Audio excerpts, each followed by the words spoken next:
guys, it's Sam, and today I'm going to talk about if I will be reading some of the popular TikTok booktok books. So this video was actually harder than I thought. I had like a small list of like 3 or 4 books on it that I had seen around TikTok. Up until probably like now, because I'm getting more into like the booktok side of TikTok more consciously. But previously to this month, I was not on a ton of booktok. I didn't see it very often. I'm on very different sides of TikTok that are not booktok related, but these still had like kind of trickled in, so I was like, okay, these should be pretty popular, but like what are the other popular ones? And I even like asked around and didn't get like a ton of answers. Then I started looking at like popular books on booktok lists on videos and stuff, and what I realized is that most of the really popular booktok books I actually have read, because the thing is, a lot of the popular booktok books are all 4 to 5 years old and were really popular on BookTube, or still are really popular on BookTube. So I am considering doing a what I think of popular booktok books, because these are all just BookTube books from 5 years ago.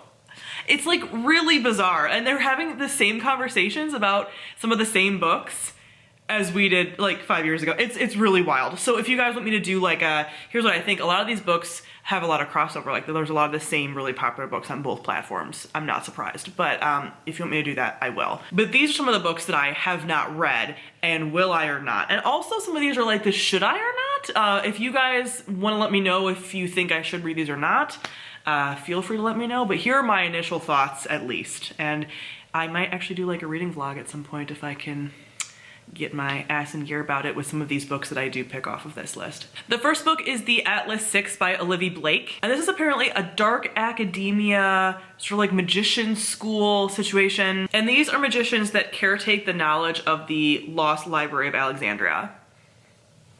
And so 6 candidates are chosen, and then they have 1 year to kind of like prove their worth and like qualify to be initiated, it sounds like. And they're told that 5 will be initiated and 1 won't. So they are kind of like competing in this way. And it sounds good. I've been hearing it kind of like sprinkled on TikTok, like here and there. And then Pierre Ford made a video about it, and I was like, okay, because she's one of the booktubers that like, her and I have very similar opinions. So I'm thinking that I will like this. And now this was just self-published originally, and now it's going to be traditionally published by Tor, so I'll have like easier access to it and whatever, and they're like putting a new cover out and they're doing all this stuff. So I'm excited about this. I think it's a series, I want to say, but I do plan on reading this one. Then we have Neon Gods by KVD Roberts. This is a adult, sort of like a darker romance, I think, and it's Hades and Persephone.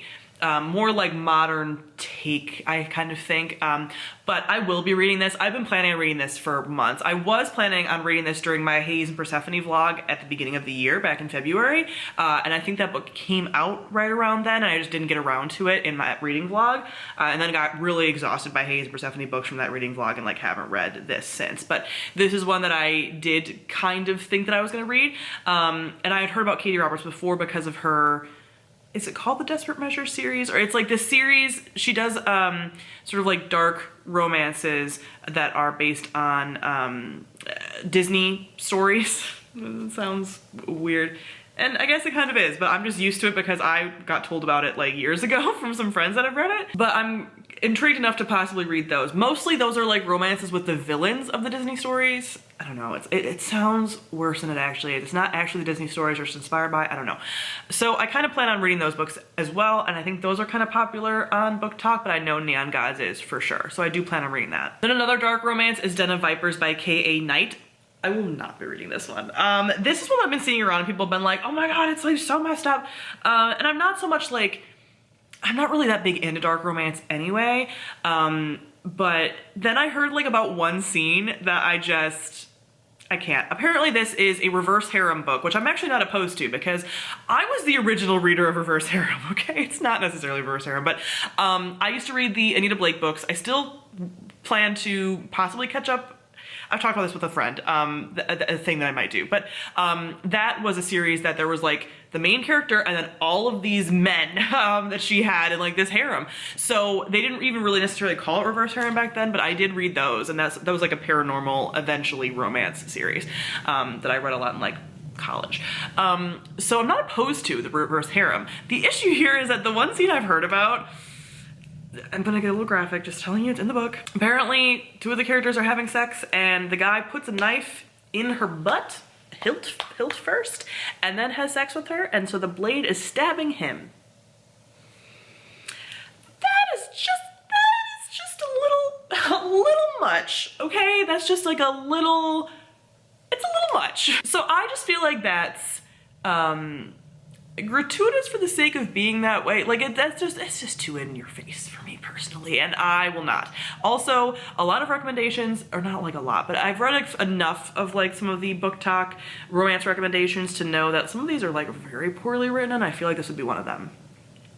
So tell me I'm wrong, but I think I'm not. Then we have the Zodiac Academy by Caroline Peckham and Suzanne Valenti, and this sounds like a wild amalgamation of a lot of things. It's sort of a like dark Harry Potter vibes, but like not, you know, not everything should be compared to Harry Potter. But there's a magical school, there's fae, people are sorted into like zodiac houses, and there's like vampires and werewolves. There's like every supernatural creature, it kind of seems like. And then apparently this is like a dark bully romance. I don't think I've ever read a bully romance. I don't know. I don't think I'm gonna do well with it, honestly, but I'm kind of tempted. This is one that I'm like kind of on the fence about. I'm not super opposed to reading it, and I think I might. I don't know if it's a really bad idea, but I think I might, just because it has like all the things. It has Zodiac, it has astrology, and then just has like all these supernatural creatures, all of them, and then like a magical school. But I don't tend to like it when men are mean to women. And I think it's a bully romance, right? And I'm pretty sure it's hetero. I'm not sure. I'm just assuming because it's, again, popular in BookTok. Not that all the books that are popular in BookTok are hetero. I'm just saying it like tends to skew that way with like popular society stuff. So I don't know. I'm on the fence with that one. Leaning towards yes? I don't know. We'll see. Then we have From Blood and Ash by Jennifer L. Armentrout. I might have mentioned this in another video, now that I think about it, but I keep seeing it. This is one that in my previous discussion of it, I think I said I was a little bit more like leaning towards yes, kind of like I just talked about Zodiac Academy. This is a like fae fantasy romance kind of story. I really don't know what it's about at all. I just see it all the time. I'm still not opposed. I don't think I will though. I think I'm not gonna like it. Like I think it's gonna be badly written. I've read Jennifer L. Armentrout books. I read the Alien books that she had, like Obsidian and some of those. And they're not super well written, but they're also like very compulsively readable, which is why I think this series has gotten so popular. But I'm also a little concerned because she churns out these huge books like every 6 months. Are we sure she's the one writing them? I just don't know. So it feels messy to me. People seem to like the first book, but then the last couple of books have gotten like worse or like repetitive. I don't know. What do you guys think? I think most of you are probably gonna say that I'm not gonna like it. Like I'm not like completely opposed, but leaning more on the no than the yes. Zodiac Academy is like in the middle with this, but more on the yes. Blood and Ash, more on the no. Let me know. Then we have It Ends With Us by Colleen Hoover, and really a bunch of Colleen Hoover ones. I see It Ends With Us, November 9, and then like Ugly Love, I think the most of the Colleen Hoovers. Oh, and also Verity. I would say those are the three, more so than Ugly Love. I do see Ugly Love, but not as much. And I just think this is really funny because the popular Colleen Hoover books when they were popular on BookTube was Hopeless or Finding Hope or whatever, Ugly Love, and Maybe Someday. And then those were like the really popular ones. And then these books that I just mentioned, the TikTok ones, started coming out and everyone was like, they aren't as good as the old ones and blah, blah, blah, blah. Now these are like the TikTok classic Colleen Hoover. So I don't know the like hold that Colleen Hoover has on book communities, but there's always like a definite Colleen Hoover phase, and it's generational. I don't know. I don't plan on reading this one. I read some of the Colleen Hoover ones. I read Maybe Someday, which I actually did like back when I read it. And I read, I think, the Hopeless one.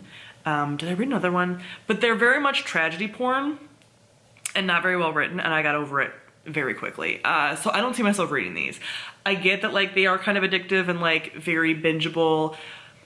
I don't think that I would like this just based on the fact that I have read other books by her, but I just do think it's funny that like, what is she gets her claws in the book communities and just is like, read my books. I don't know what it is. I mean, she turns them out.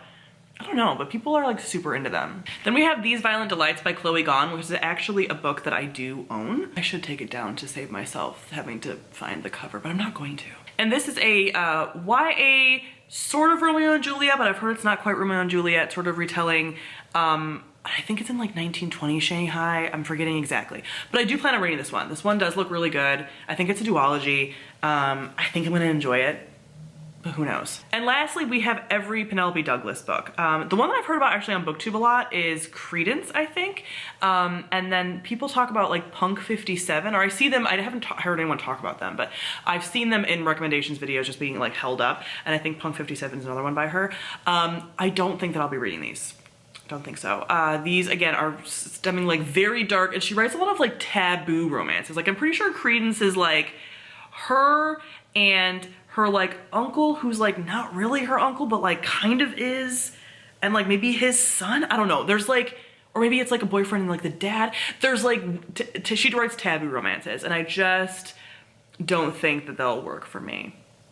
So I don't think that I'll be giving Penelope Douglas a go. But that is it for all of the popular book talk books that I haven't read already, and my opinions on them. But comment below, let me know if there's any that I missed that you feel like I haven't read that you want to know my opinion about. I will definitely talk about those. And also if you want that video on like all of the popular book talk books and what I think about them, because I've read them over the last like 5 years. So thank you all for watching, and I'll see all of you guys soon. Bye.